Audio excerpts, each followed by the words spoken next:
Assalamualaikum warahmatullahi wabarakatuh. Nama saya Muhammad Nur Aiman bin Jasizam, nombor metrik 060790.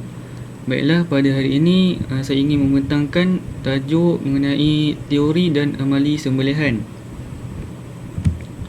Definisi sembelihan secara umumnya, sembelihan ni adalah al-zakah, iaitu menghilangkan nyawa binatang daratan yang halal dimakan dengan menggunakan alat yang tajam.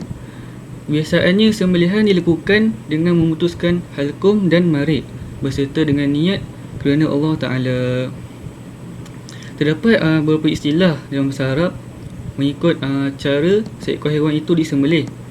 Menurut mazhab Syafi'i, al-zabuhu ialah menyembelih haiwan yang mampu dikuasai serta halal dimakan dengan memotong halqum, yakni saluran pernafasan, dan urat marid, iaitu saluran makanan dan minuman, atau mencederakan haiwan dengan kecederaan yang mematikan jika haiwan itu tidak mampu dikuasai. Jadi al-zabhu ini ialah potongan yang berlaku di bahagian leher yang menyebabkan kematian. Sama ada potongan itu menempati syarak ataupun tidak. Sebagai contoh, al-zabhu ini digunakan pada lembu, kambing, ayam dan haiwan lain yang bertekuk pendek. Manakala an-nahru pula yang memotong bahagian al-labbah, iaitu bahagian lembut antara pangkal leher dan dada dengan cara menikam, seperti angsa, unta, zirafah dan haiwan lain yang bertekuk panjang.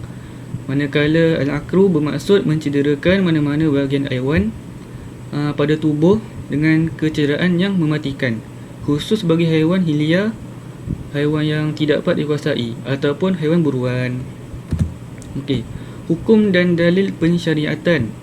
Hukum menyembelih binatang yang halal adalah wajib berdasarkan firman Allah SWT yang bermaksud diharamkan kepada kamu, yakni memakan bangkai, yakni binatang yang tidak disembelih, dan darah yang keluar mengalir, dan daging khinzir, yakni termasuk semuanya, dan binatang-binatang yang disembelih kerana lain dari Allah, dan mati dan haiwan yang mati tercekik, dan yang mati dipukul, dan yang mati jatuh dari tempat yang tinggi, dan yang mati ditanduk, dan yang mati dimakan binatang buas, kecuali yang sempat kamu sembelih sebelum habis nyawanya, dan yang disembelih atas nama berhala, dan diharamkan juga kamu merenung nasib dengan undi batang-batang anak panah. Yang demikian itu adalah perbuatan yang fasik. Surah Al-Ma'idah ayat yang ketiga. Baiklah, rukun dan syarat sembelih. Rukun yang pertama iaitu penyembelih mestilah Muslim atau ahli kitab. Yang kedua, berakal atau mumayyiz. Yang ketiga, tidak berada dalam keadaan ihram haji atau umrah. Yang keempat, mempunyai niat untuk menyembelih dan melakukannya hanya kerana Allah Ta'ala. Rukun yang kedua ialah binatang yang disembelih.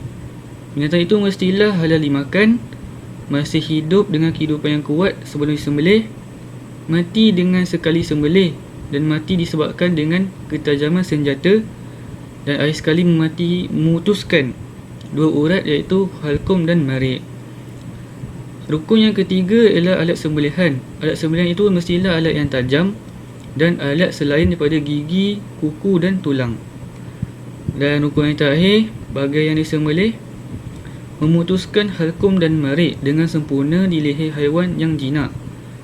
Dan yang kedua, mencederakan pada mana-mana bahagian yang mematikan haiwan yang liar atau haiwan buruan atau haiwan yang tidak mampu dikuasai. Baiklah, perkara yang makruh ketika sembelih. Rukun yang pertama, penyembelih. Seorang penyembelih menyembelih di hadapan binatang yang lain. Yang kedua, menyembelih pada waktu malam. Yang ketiga, tidak menghadap kiblat. Yang keempat, tidak membaca basmalah.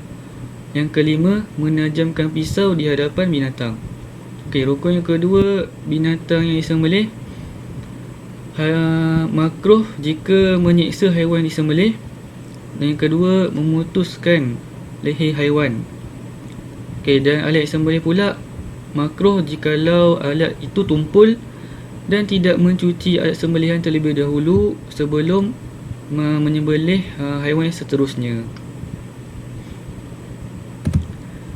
Baiklah, mari kita saksikan bagaimana amalan sembelih itu dilakukan.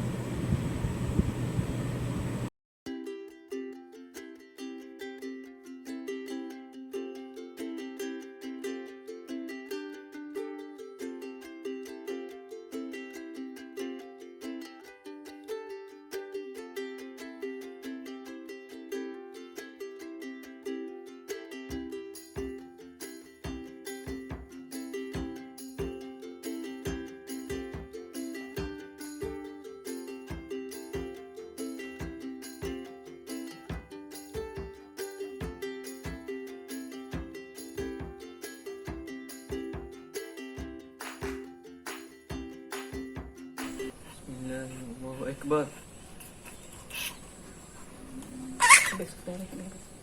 Okey dah. Okey dah.